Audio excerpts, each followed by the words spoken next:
Мы рады выступать партнерами по проекту строительства завода «Теректаш».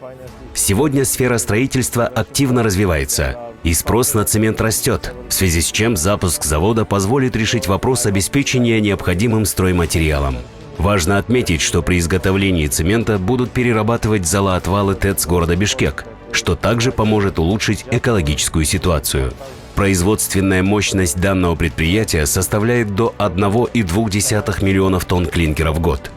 Демирбанк уже реализовывал подобный проект в городе Ош. Проект по строительству завода «Теректаш» мы реализуем совместно с Российско-Кыргызским фондом развития. Он создаст дополнительные рабочие места для жителей Кеминского района, а также поднимет инвестиционную привлекательность и будет способствовать экономическому росту страны.